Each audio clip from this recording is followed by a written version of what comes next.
Hello! Welcome trading on Telugu. ఈరోజు ఈ వీడియోలో మనం ఫారిన్ ఇన్వెస్టర్స్ ఇండియా నుండి ఎందుకు బయటికి వెళ్ళిపోతున్నారు? దాని గురించి డిస్కస్ చేద్దాం.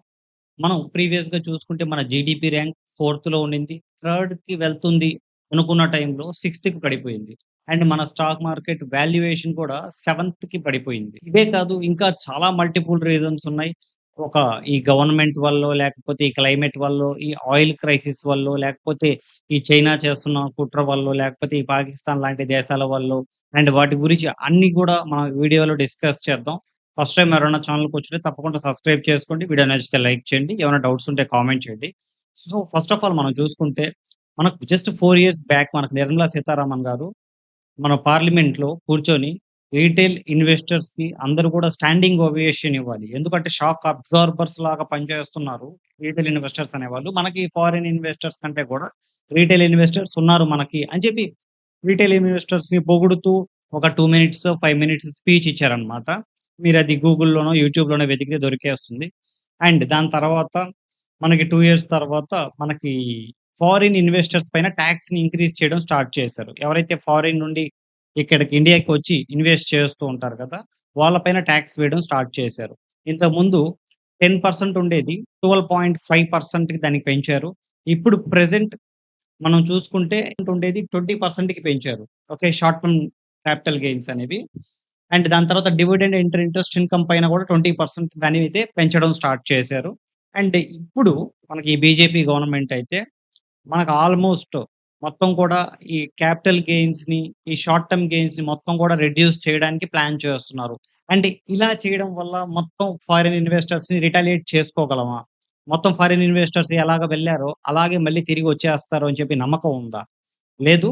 యాక్చువల్‌గా మనం చూసుకుంటే 2024 నుండి $45 బిలియన్ అనేది ఫారిన్ ఇన్వెస్టర్స్ ఇండియన్ మార్కెట్స్‌లో నుంచి తీసేశారు. ఓకే. ఎందుకంటే ఈ క్యాపిటల్ గెయిన్స్ టాక్సెస్ అయి పెంచారు కదా! అండ్ ఇప్పుడు అగైన్ ఆ క్యాపిటల్ గెయిన్ టాక్సెస్ తగ్గించడం వల్ల రిటైలేట్ అవుతారా లేదా అనేది మనం డిస్కస్ చేద్దాం. ఫ్రమ్ 2025 $18.5 బిలియన్ తీసేశారు.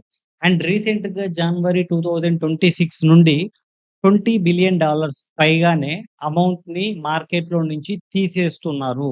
సో, అందుకే కంటిన్యూయస్‌గా మన ఇండియన్ మార్కెట్స్ అయితే ఫాలో అవుతూ ఉన్నాయి. ఈ డేటా అనేది మనం గూగుల్‌లో వెతికినా దొరుకుతుందండి. ఎక్కడ కూడా నేను మొత్తం డేటాతోనే చెప్తున్నాను. అండ్ నా ఓన్ ఇక్కడ ఏమి చెప్పట్లేదు. Okay. Number 1 foreign investors Indian markets నుండి ఎందుకు తీసేస్తున్నారు? కొన్ని రీజన్స్ చూద్దాం. First of all oil crisis. మనకందరికీ తెలిసిందే యూఎస్‌కి, ఇరాన్‌కి యుద్ధం జరుగుతుంది. Barrel rate crude oil rate అయితే పీక్స్‌కి టచ్ చేస్తూ ఉంది. ఓకే. ఇలాగా బ్యారెల్ రేట్స్ పెరగడం వల్ల ఏమవుతుంది? ఆటోమేటిక్‌గా అందరికి తెలిసిన విషయమే ఆయిల్ రేట్స్ పెరిగాయి అనుకోండి. ట్రాన్స్‌పోర్టేషన్ చార్జెస్ పెరుగుతాయి. ట్రాన్స్‌పోర్టేషన్ చార్జెస్ పెరిగితే మనం డైలీ యూసేజ్ కన్జ్యూమ్ చేసే వస్తువుల పైన రేట్స్ పెరుగుతుంది. ఇన్‌ఫ్లేషన్ పెరుగుతుంది. ఇలా ఇన్‌ఫ్లేషన్ పెరగడం వల్ల ఎకానమీ అనేది స్లో డౌన్ అవుతుంది. బేసిక్‌గా యూఎస్‌లో అయితే ఇలా ఇన్‌ఫ్లేషన్ పెరిగితే ఇమ్మీడియేట్‌గా వాళ్ళేం చేస్తారంటే ఇంట్రెస్ట్ రేట్స్‌ని పెంచేస్తారు. అది వాళ్ళ థియరీ. మన ఇండియన్ మార్కెట్స్‌లో ఇన్‌ఫ్లేషన్ పెరిగినంత మాత్రాన ఇక్కడ ప్రస్తుతానికి గవర్నమెంట్ ఇంట్రెస్ట్ రేట్స్‌ని పెంచట్లేదు. ఓకే. ఎందుకంటే యూఎస్ఏ అండ్ ఇండియాకి మొత్తం ఎకనామికల్ కండిషన్స్ అనేవి చాలా డిఫరెంట్‌గా ఉంటాయి కాబట్టి ఇక్కడ ఇంట్రెస్ట్ రేట్స్‌ని ప్రస్తుతానికైతే మార్కెట్ అయితే పెంచట్లేదు. And second one El Nino effect. El Nino effect అనేది వెరీ ప్రాబ్లమాటిక్ అండి. మనం బేసిక్‌గా చూసుకుంటే ఎల్ నినో ఎఫెక్ట్ అనేది మనకి వర్షాలు పడకపోతే ఏమవుతుంది?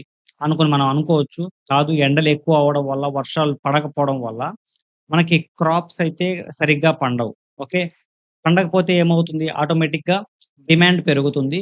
ఈ డిమాండ్‌ని తగ్గించాలి అంటే మనం ఫారిన్ నుండి ఇంపోర్ట్ చేసుకోవాలి. ఓకే. అగ్రికల్చర్ థింగ్స్‌ని కూడా. అండ్ ఫారిన్ నుంచి ఇంపోర్ట్ చేసుకున్న తర్వాత ఏమవుతుంది? ఆటోమేటిక్‌గా ఇన్‌ఫ్లేషన్ పెరుగుతుంది. అండ్ ఇక్కడ లోకల్‌లో అగ్రికల్చర్ ల్యాండ్స్ పండించకపోవడం వల్ల ఫార్మర్స్ అనేవాళ్ళు నష్టపోతారు. ఫార్మర్స్ అనేవాళ్ళు నష్టపోతే ఆటోమేటిక్‌గా దాని ఇంపాక్ట్ ఎవరి మీద పడుతుంది? వాళ్ళు ఏదైతే బై చేస్తారో ట్రాక్టర్స్, కార్స్, వెహికల్స్ మనకి బైక్స్ కావచ్చు, FMCG sector fast moving consumer goods ఇవన్నీ కూడా వాళ్ళు కన్జ్యూమ్ చేస్తూ ఉంటారు కదా! సో, ఇవన్నీ గూడా వాళ్ళు కొనడం కొంచెం స్లో డౌన్ చేస్తారు. అలా స్లో డౌన్ చేయడం వల్ల దీనికి రిలేటెడ్ అయిన స్టాక్స్ అనేవి నష్టపోతాయి.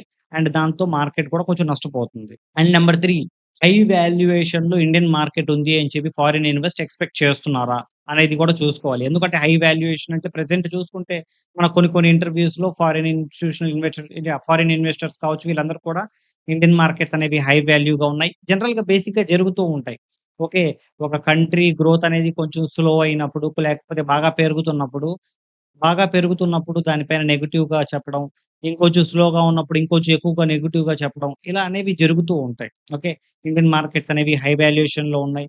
సో, ఫారిన్ ఇన్వెస్టర్స్ అనేవాళ్ళు బయటికి వెళ్ళిపోతున్నారు. మార్కెట్స్ అనేవి ఈ ప్రైజెస్‌లో ఉండాల్సినవి కాదు. అని చెప్పి కొన్ని కామెంట్స్ అయితే మనకు రకరకాల ఆర్టికల్స్ నుండి కొంతమంది న్యూస్ ఛానెల్స్ నుండి బయటికి వస్తూ ఉన్నాయి. And number 4 other markets are undervalued. ఒక ఇండియన్ మార్కెట్సే కదా! ఈ ఫారిన్ ఇన్వెస్టర్స్ ఎలా ఉంటారు అంటే ఎక్కడ ప్రాఫిట్ వస్తే అక్కడికి వెళ్తారండి. ఇప్పుడు ఇక్కడ ఇండియా అంటే వాళ్ళకి మనకి ఈ దేశం మీద భక్తో ఏమి కాదు. వాళ్ళేందంటే జస్ట్ వాళ్ళు ప్రాఫిట్ కోసం చూస్తూ ఉంటారు. ఇక్కడ ప్రాఫిట్ వచ్చిందా ఈ కంట్రీలో ఉంటారు. పక్కన కంట్రీలో ప్రాఫిట్ వచ్చిందా పక్క కంట్రీకి వెళ్తారు. పాకిస్తాన్‌లో ప్రాఫిట్ వస్తే పాకిస్తాన్‌కెళ్తారు. బంగ్లాదేశ్‌కి ప్రాఫిట్ వస్తే బంగ్లాదేశ్‌కి వెళ్తారు. ఓకే. బేసిక్ ఎగ్జాంపుల్ చెప్తున్నాను. పాకిస్తాన్ లాంటి కంట్రీస్‌కి ఎవరు వెళ్లరనుకోండి. అది పక్కన పెట్టేస్తే మనకు బేసిక్‌గా మనకి నార్త్ కొరియా కూడా కాదు. సౌత్ కొరియా మనకి ఇంకొన్ని కంట్రీస్ ఉంటాయి. తైవాన్, ఇంకా చైనా ఇలా వాళ్ళ ఫారిన్ ఇన్వెస్టర్స్ వాళ్ళ అమౌంట్‌ని రొటేట్ చేస్తూ ఉంటారు. కొన్ని మార్కెట్స్ ఏమైనా అండర్ వాల్యూడ్ ఉన్నప్పుడు ఇలాగ వాళ్ళు వాళ్ళ అమౌంట్‌ని అక్కడ తీసుకొని వెళ్లి అక్కడ ఇన్వెస్ట్ చేసి వాళ్ళు రిటర్న్స్ ఎక్స్‌పెక్ట్ చేస్తారు. అండ్ సిక్స్త్ పాయింట్ చూసుకుంటే రూపీ ఫాల్ అవ్వడం. రూపీ ఫాల్ అయ్యాయనుకోండి ఇన్వెస్టర్స్ కూడా అది నష్టం అండి. ఎందుకంటే కంటిన్యూయస్‌గా యూఎస్ డాలర్‌తో మన రూపీ అనేది కంటిన్యూయస్‌గా ఫాల్ అవుతూ ఉంది అనుకోండి. వాళ్ళు ఇక్కడ ఒక 20, 15% రిటర్న్స్ జనరేట్ చేసినా కూడా అవి డాలర్స్‌లో కన్వర్ట్ చేసినప్పుడు వాళ్ళకి ఆ ప్రాఫిట్ అనేది అంతగా రాదు. ఓకే. అందుకని చెప్పి అది వన్ ఆఫ్ ది రీజన్ అయ్యుండొచ్చు బయటికి వెళ్ళిపోవడానికి. అందుకే ఈ రూపీని స్టేబుల్ చేయడానికి ఇప్పుడు ప్రెజెంట్ ఫారిన్ ఇన్వెస్టర్స్ పైన టాక్సెస్ అనేవి గవర్నమెంట్ కట్ చేస్తూ ఉంది. ఓకే. అండ్ సెవెంత్ పాయింట్ ఇండియాలో ఇన్నోవేషన్ లేకపోవడం, లేకపోతే రీసెర్చ్ అండ్ డెవలప్‌మెంట్ పైన ఇన్వెస్ట్ చేయకపోవడం, యూనివర్సిటీస్ కొత్తయి తీసుకురాకపోవడం వల్ల కూడా ఛాన్సెస్ ఉన్నాయండి. ఎందుకంటే ఇప్పుడు మనం తైవాన్‌లో చూసుకుంటే సెమీ కండక్టర్స్‌ని తయారు చేస్తుంది టీఎస్ఎంసీ అని చెప్పి. ఈ సెమీ కండక్టర్స్‌ని ఆల్‌మోస్ట్ ఇండియాలో కాదు వరల్డ్‌లోనే మోర్ థాన్ 80%, 90% వీళ్ళే ఎక్స్‌పోర్ట్ చేస్తూ ఉంటారు. ఇలా ఎక్స్‌పోర్ట్ చేయడం వల్ల ఏమవుతుంది? గ్లోబల్‌లో ఉన్న ఇన్వెస్టర్స్‌ని క్యాచ్ చేస్తారు. అండ్ ఎక్కడెక్కడ ఇప్పుడు నేనే ఉన్నాను. సపోజ్ ఇప్పుడు ఈ కంపెనీ అంత బాగా పెర్ఫార్మ్ చేస్తుంది. సెమీ కండక్టర్స్ పైన దీనికి అంత మంచి పట్టు ఉంది. ఫ్యూచర్‌లో కూడా ఇది ఇంకా బాగా పెర్ఫార్మ్ చేస్తుంది అనుకుంటే మీరు కూడా నేనైనా ఒక ఇన్వెస్టర్‌గా ఏం ఆలోచిస్తాం? మనం కూడా కొన్ని షేర్స్ బై చేసి పెట్టుకుందాం. డెఫినిట్‌గా ఫ్యూచర్‌లో కొంచెం గ్రో అవుతుంది అని చెప్పి ఎక్స్‌పెక్ట్ చేస్తాం. అదే విధంగా ఫారిన్‌లో ఉండే ఇన్వెస్టర్స్ అందరూ కూడా అలాగే ఎక్స్‌పెక్ట్ చేసి ఆ మార్కెట్‌లో ఇన్వెస్ట్ చేయడం, టీఎస్ఎంసీ స్టాక్స్‌లో ఇన్వెస్ట్ చేయడం. అండ్ అదే కాకుండా ఆ సెమీ కండక్టర్స్ బాగా ప్రొడ్యూస్ చేస్తుంది కాబట్టి ఓకే. ఇంకా వేరియస్ రీజన్స్ వల్ల సెమీ కండక్టర్స్ ఇవన్నీ కూడా వాళ్ళ వేరియస్ డెవలప్‌మెంట్ బాగా జరుగుతుంది అని చెప్పి వాళ్ళ స్టాక్స్ ఏమైనా అండర్ వాల్యూడ్‌గా ఉంటే దాన్ని ఓకే. కొంచెం వాల్యూడ్ అయ్యే వరకు దాంట్లో హోల్డ్ చేయడం ఇలాంటివి చేస్తూ ఉంటారు.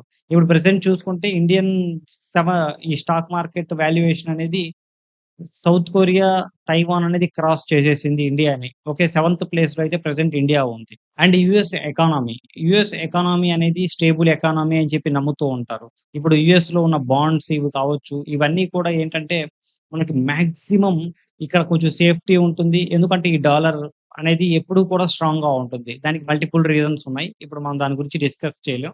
ఈ డాలర్ అనేది ఎప్పుడు స్ట్రాంగ్‌గా ఉంటుంది. సో, డైరెక్ట్‌గా వెళ్లి యుఎస్ బాండ్స్‌లో ఇన్వెస్ట్ చేశారు అనుకోండి ఒక 4%, 3% వాళ్ళ రిటర్న్స్ వచ్చినా కూడా సేఫ్ సైడ్. వాళ్ళు చేసే పనేం ఉండదు. ఇంతకుముందు 1% అలా ఉంది అనుకోండి. అప్పుడేం చేస్తారు వీళ్ళు ఫాస్ట్‌గా వాళ్ళ మనీని వేరే కంట్రీస్‌కి షిఫ్ట్ చేసి అక్కడి నుంచి ప్రాఫిట్ ఎర్న్ చేయాలి అని చూస్తారు. బట్ మనకి యూఎస్‌లోనే ఒక 4%, 3% ఈ బాండ్స్‌లో ఇంట్రెస్ట్ రేట్స్ వచ్చింది అనుకోండి. సో, డెఫినెట్‌లీ వాళ్ళు అక్కడే ఉంచేసుకొని అలా అమౌంట్‌ని అక్కడ పెట్టేసి ఆ బాండ్స్ ఎవరైతే మేనేజ్ చేస్తుంటారో వాళ్ళు చాలా ప్రశాంతంగా ఉంటారు. ఓకే. Risk free. ఇప్పుడు ప్రెజెంట్ కూడా ఆయిల్ క్రైసిస్ వల్ల ఇక్కడ కూడా స్టాక్ మార్కెట్స్ అనేవి చాలా ఇబ్బందిగా ఉన్నాయి. సో, అందుకనే మాక్సిమం మనకి రిస్క్ తక్కువుండాలి అని చెప్పి ఈ అమౌంట్‌ని మొత్తం యూఎస్ బాండ్స్‌కయితే షిఫ్ట్ చేస్తూ ఉన్నారు. ఇప్పుడు చూడాలి ప్రెజెంట్ అయితే అండ్ ప్రస్తుతానికైతే గవర్నమెంట్ అయితే చాలా గుడ్ న్యూస్ అయితే చెప్పింది. ఫారిన్ ఇన్వెస్టర్స్ పైన టాక్స్ కట్ చేస్తున్నాం అని చెప్పి రీసెంట్‌గా ఆర్‌బీఐ గోల్డ్ సెల్ చేసిందని రూమర్స్ అయితే వచ్చాయి. ఆ రూమర్స్‌ని కూడా గవర్నమెంట్ కొట్టిపారేసింది. అండ్ మనం చూసుకుంటే గవర్నమెంట్ క్వెషన్ చేస్తూ ఉంది. ప్రెజెంట్ ఎవరైతే ఆర్టికల్స్ పబ్లిష్ చేశారో వాటెవర్ ది డేటా మాకు చూపించండి అని చెప్పి. రీసెంట్‌గా మనం న్యూస్ ఆర్టికల్స్‌లో చూసాం. ఆర్‌బీఐ గోల్డ్ సెల్ చేసేస్తుంది. ఇన్ని కోట్ల రూపాయల గోల్డ్‌ని సెల్ చేస్తుంది అని చెప్పి. బేసిక్‌గా ఇప్పుడు మనం చూసుకుంటే మరీ అంత ఆర్థిక మాంద్యం అయితే ఇండియాలో లేదు. ఓకే. సో, అందుకని చెప్పి ఆర్‌బీఐ అయితే క్వెషన్ చేస్తూ ఉంది.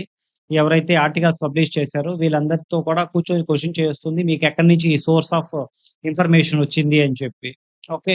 సో, ప్రస్తుతానికైతే అంత ఆర్థిక మాంద్యంలో లేదు. బట్ క్రైసిస్ అయితే ఉంది. ఎకనామిక్ క్రైసిస్ కావచ్చు, గ్లోబల్ ఎకనామిక్ క్రైసిస్ కావచ్చు, మనకి ఆయిల్ వల్ల, ఎల్‌నినో వల్ల, హై వాల్యుయేషన్స్ వల్ల, లేకపోతే వేరే కంట్రీస్‌లో ఉన్న స్టాక్ మార్కెట్స్ అండర్ వాల్యూడ్‌లో ఉండడం వల్ల, ఓకే. ఈ ఎల్‌నినో ఎఫెక్ట్ అనేది చిన్న ఎఫెక్ట్ కాదండి. చాలా పెద్ద ఎఫెక్ట్. ఎందుకంటే ఫార్మర్స్ నష్టపోతే వాళ్ళకి సబ్సిడీ ఇవ్వాలి.